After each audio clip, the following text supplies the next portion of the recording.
Hey guys, in this video I'm going to show you how to create your very own linear gradient generator project. All you have to do is click on this button to start generating new linear gradients. And if you want to use any one of these in your projects, all you have to do is click on this button to copy the code directly onto your clipboard. Then you can just paste it on your code editor, and now you have your very own linear gradient generator. All right, let's get right into this tutorial. All right guys, let's go ahead and get started. The first thing that I want to do is show you what a linear gradient color looks like so you can get a better understanding of what we're going to be doing here. So let's jump over to our CSS file, and I'm going to add a linear gradient to the body. So use background linear gradient, and I'm going to type in 45 degrees. This represents how the colors are going to be displaying on the screen, and then I'm going to go ahead and add two colors. All right, so this is what we're going to be doing in this project. We're going to be generating a random linear gradient, and the way that we're going to do that is we're going to create a function that is going to generate two random hexadecimal color codes, and we're going to add them in here. That way when we click on a button, it's going to generate a new one each time. All right, so I'm going to go ahead and delete that. Now let's create the button that's going to generate the random hexadecimal colors. This is going to say generate. Let's go ahead and add an ID here with the name of generate so we can access it with JavaScript. And we're going to need one more button. So let's go ahead and copy that. And this is going to say copy. All right, so this one is going to be responsible for generating the hexadecimal color codes. And then this one is going to copy the linear gradient CSS style. That way you can use it on a different project if you want. All right, let's move on to our JavaScript. So we have to come up with an algorithm that is going to generate two random hexadecimal color codes. And the way that we're going to go about this is we're going to create an array that is going to have all of the different hexadecimal numbers. And then we're going to use a for loop on that to generate 6 numbers. So let's go ahead and create an array called hex numbers. And I'm going to include the numbers 0 to 9 and then A to F because those are the numbers in hex.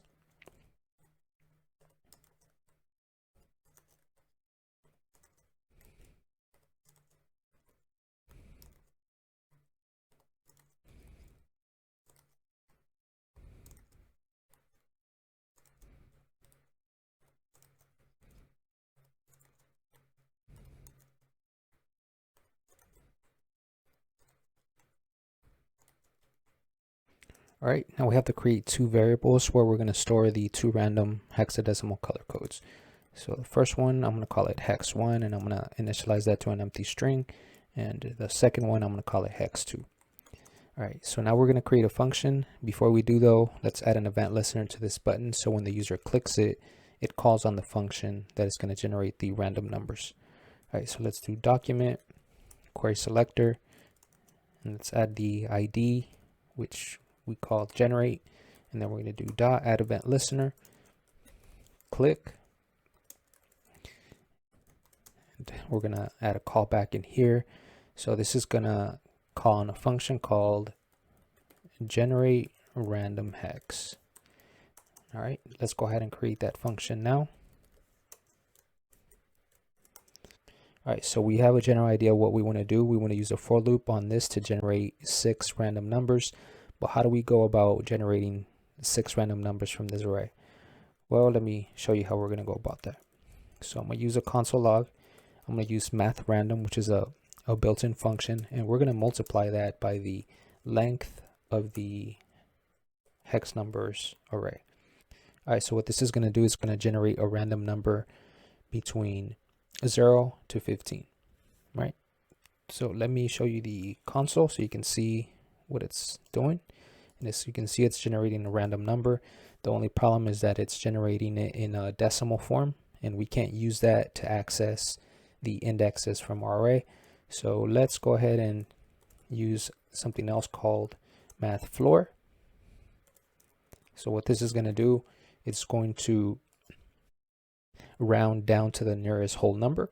So now when we click this, it's going to generate a whole number. All right, so how do we use this to grab one of these numbers? Well, that's quite simple.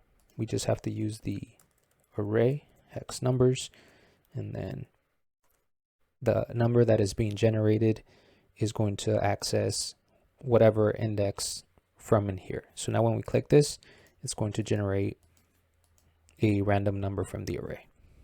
All right, so we can get rid of the console log. We can copy this. Let's go ahead and use a for loop now.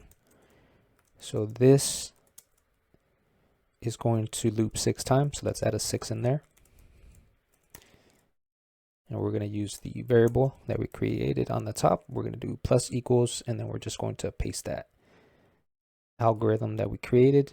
Let's go ahead and copy that twice, and this is going to be for hex 2. All right, let's do a console log now so we can see what we have. I'm just going to use hex 1.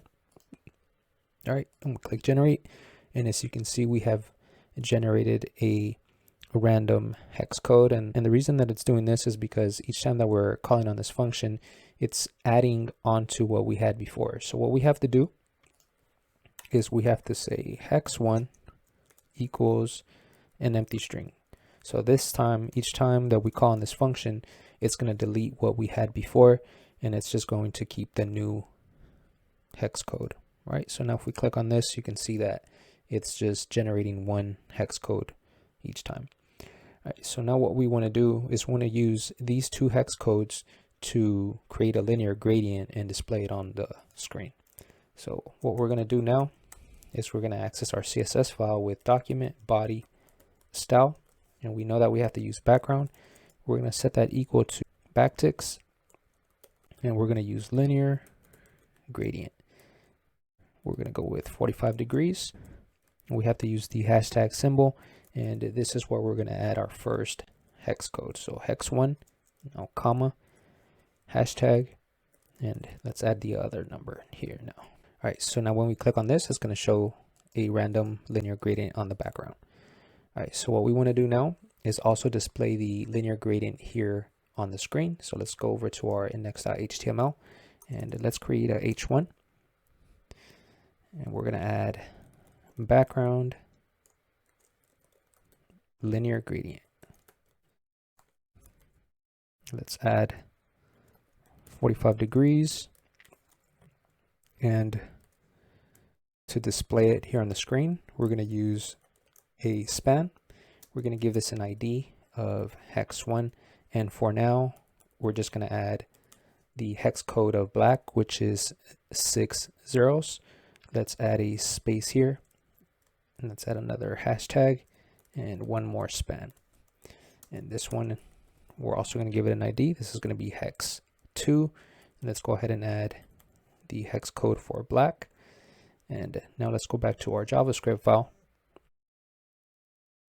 And in order to change these, when you click on this button, we have to get access to those IDs. So we're going to do document, query selector, and we used hex 1, and we're going to use inner HTML, and we're going to set that equal to the variable, which is hex 1. All right, let's do the same thing for the other one. So hex 2 and hex 2. All right, so now when we click this, the linear gradient in the back is going to change, and also these 2. All right, now let's add an event listener to this button. So when you click it, we call on a function that is going to copy this CSS. All right, so let's go up here, and we can just copy this. We're going to change this to copy, and let's call on a function called copy hex. All right, let's create that function down here.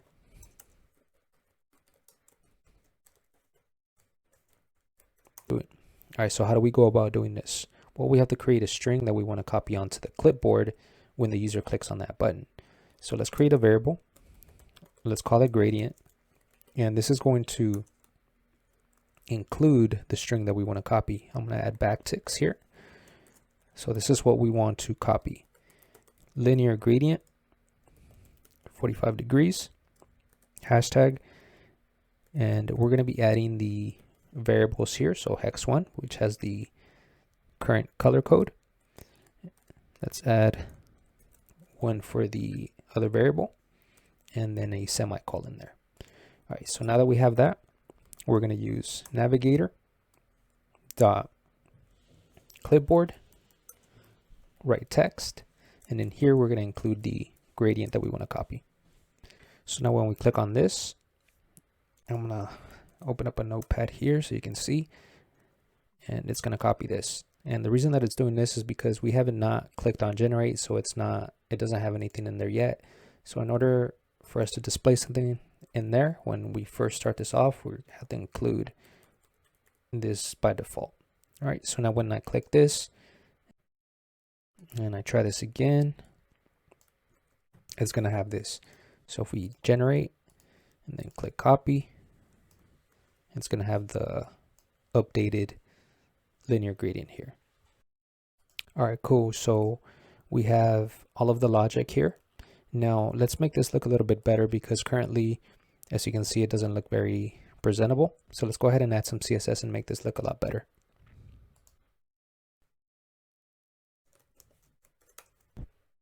All right, the first thing that I'm going to do is add a border so you guys can see what I'm doing a little bit better. All right, now we want to make this container as large as the screen. So let's use height 100 VH, and let's remove this overflow. We're going to use overflow hidden for that. And now we want to place the contents within our container here in the center of the screen. So we're going to use flexbox to do that. We use display flex, justify content center, and align item center. But notice that the contents are horizontally aligned. We want them to be in a column. So we're going to do flex direction column, except for the buttons. I don't want these to be in a column. So let's go over to the HTML file. Let's create a div, and we're going to place these two buttons in there. All right, cool. And I also want my text to be centered. And also I'm going to change the color to white and the background color to black. All right, for the H1, which has the background linear gradient text, I'm going to add some text shadow. So I'm going to go with 1 pixel, 1 pixel, 2 pixels, and black. So now if we click generate, you'll be able to see that it has a little bit of text shadow on it. All right, moving on to the buttons. I'm going to make them a little bit bigger. So I'm going to add some padding, 10 pixels, and I'm going to add a border of 2 pixels solid white. I'm going to give them round edges with border radius, and I'm going to make the background color transparent so it matches the background. I'm going to change the color of the text to white. I'm going to use cursor pointer. I'm also going to add a text shadow, and this is going to be the same that we did for the text. And I'm going to add a box shadow as well. And I'm going to use the same one that I used for text shadow. And one final thing, I'm going to add a transition of 0.3 seconds ease. And that's because I'm going to add a hover effect. So I'm going to do button hover. And what I want to do is use transform scale 1.2. And what this is going to do is it's going to create this effect of a zoom out effect. Actually, let me go with 1, see if it's a little bit more subtle. All right, cool. All right, that's it for that.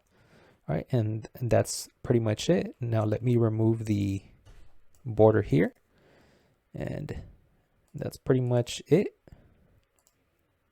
All right, so now you have this cool little gradient generator, and you can copy the gradient so you can use it on different projects if you want. And that's going to be it for this video. Please make sure to hit the like button if you found this useful, and I'll see you guys in the next one. Thank you for watching.